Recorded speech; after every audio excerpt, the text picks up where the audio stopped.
I'm going to set a deadline for all the information to be provided to the court by December 1st. That should be sufficient time.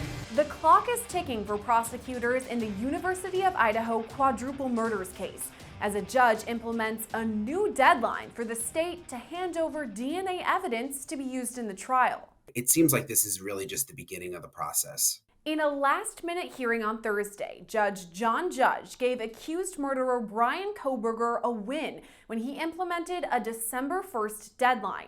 That means prosecutors have just under a month to turn over genetic genealogy and DNA evidence to the defense. Brian Entin, a senior national correspondent with NewsNation, was in the courtroom on Thursday. He tells Law&Crime Network the entire hearing centered around genetic evidence the defense is hoping to get its hands on. Basically, the reports have to go to the judge first to review. There's a lot of confidential information that could possibly be in these reports because they involve family trees of people who are totally unconnected to the case. So the judge has to review the reports first, and then we'll decide what to give to the defense. But the judge hasn't even gotten the reports yet. It came out in court today. The prosecutor said that they're still waiting on reports from the FBI. It's turning into this really long process. And so the new deadline for the judge to get the reports is now December 1st. Now remember, DNA evidence is a big part of the state's case.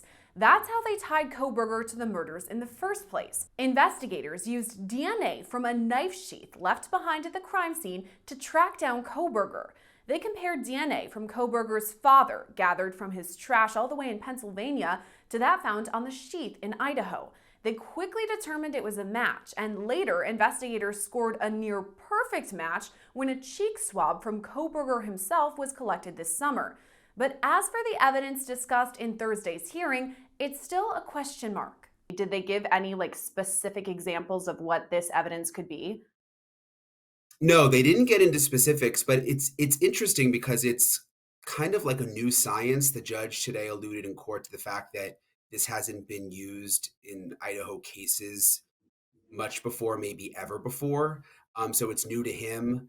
And it's interesting. I mean, if you remember, basically when they found the DNA on the knife sheath at the murder scene, they then used this investigative genetic genealogy to go back, 23andMe and these companies where you give your DNA, they can get access to those databases. And that's how they narrowed down the suspect pool to get to Bryan Kohberger. It's been nearly 1 year since the 4 University of Idaho students were found brutally murdered. On November 13th of 2022, Moscow officials received a 911 call reporting someone unconscious in a home near campus. First responders found the bodies of Xana Kernodle, Ethan Chapin, Madison Mogan, and Kaylee Gonzalez stabbed to death.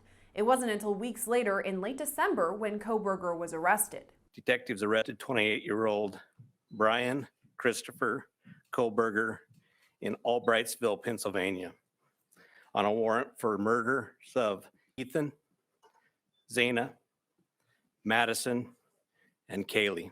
Kohberger was taken into custody at his parents' home in Pennsylvania and then later extradited to Idaho.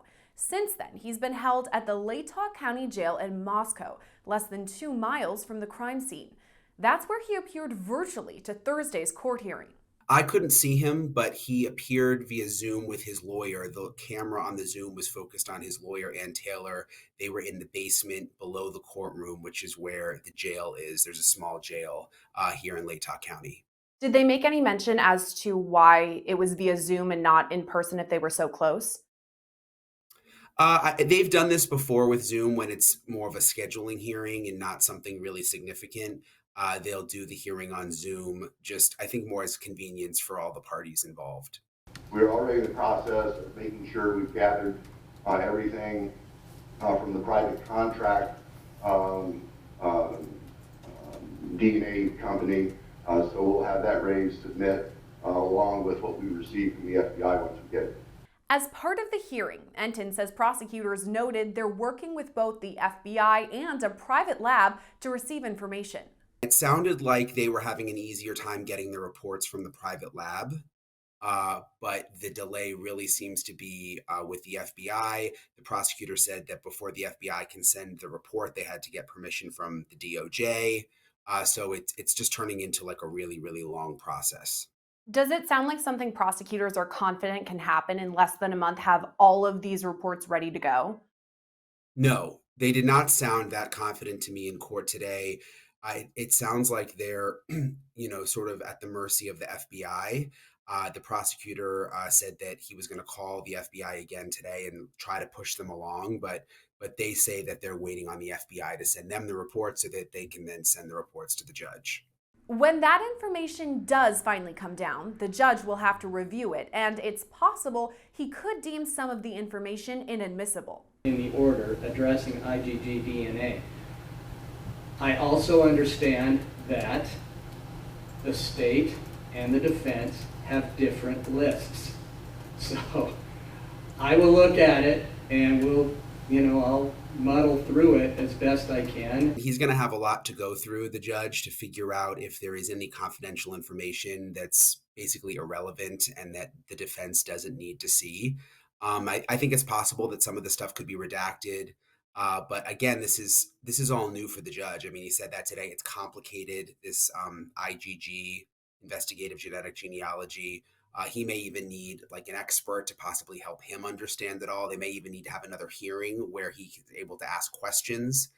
So it seems like this is really just the beginning of the process. And we've also talked about the prosecution a lot here, talking about the information that they're hoping to gain from the FBI. But did the defense speak up at all about anything? Yeah, the defense is frustrated. I mean, it came through today in court. They've been waiting on these reports.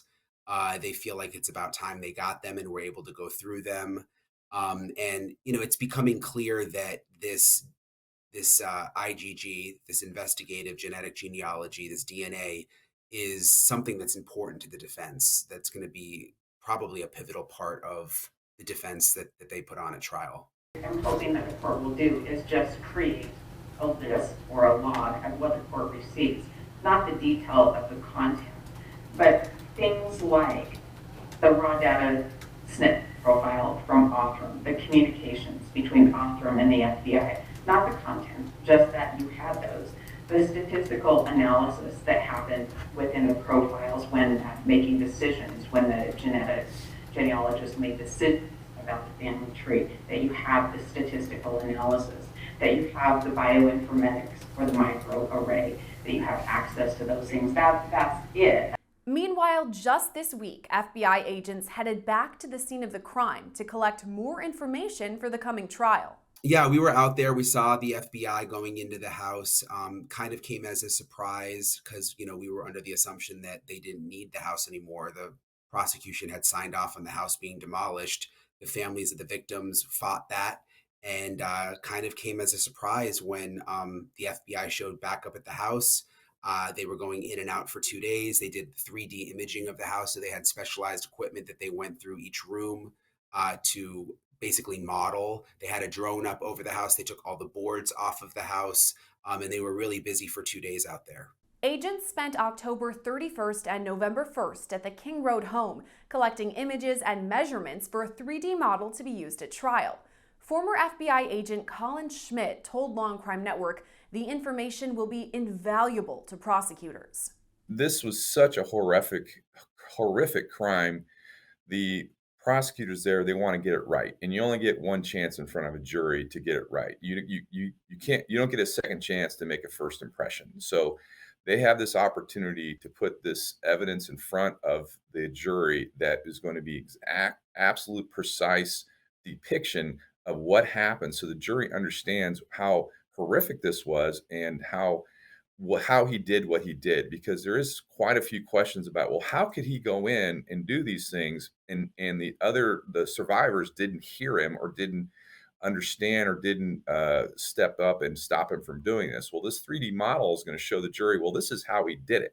This is how he was able to get away with doing these horrific things without anybody hearing him as he was basically executing his victims. And it's still possible future jurors could visit the scene of the crime. And I anticipate that's going to happen. And there's going to be an argument by the defense not to see this 3D modeling before they walk through, because then the defense is going to say they're being biased by what the FBI's depiction or of the crime scene.